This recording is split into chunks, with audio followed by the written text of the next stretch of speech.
How to conquer your fears and face any challenge. Fear is one of the most terrible things, and there is a simple reason for that. That is because your fears limit what you feel you can accomplish.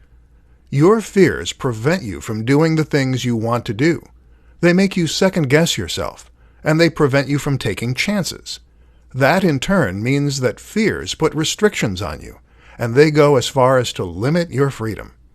So the question is, how can you destroy fear and face whatever challenge you choose? This presentation will attempt to provide you with some answers. Be willing to fail. It is not a brave man or woman who believes they cannot fail. That is a foolish one. Rather, it is a brave person who knows they can fail, but is willing to live with that possibility. This is the central philosophy of Stoicism in a nutshell. The notion that you might fail, but that is okay. Once you accept this possibility and realize that you can and will survive, it liberates you to try new things and to deal with the consequences when they come. Love the challenge. Similarly, it also pays to revel in the challenge. You don't fail until you stop trying.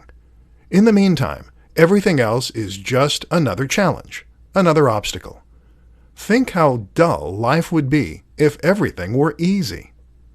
The reality is that our brains and our bodies are designed to grow. They love challenge because this stimulates that growth and gives us a chance to better ourselves. So when your boss is giving you a hard time, consider it a test of your resolve. When you are struggling with debt, think of it as a challenge to earn the money you need fast. Face your fears. Tim Ferriss describes a process that allows a person to come to terms with their fears and to face them. This is called fear setting, and it involves writing down all the things you are afraid of on a piece of paper, and then writing down how you deal with each scenario and what the worst outcome of each case would be.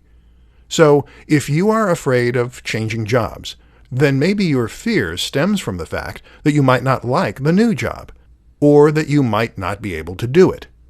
But how likely is that really? You managed with the last one. You wouldn't have gotten the job if your employer didn't think you capable. And if that happened, wouldn't you just change jobs again?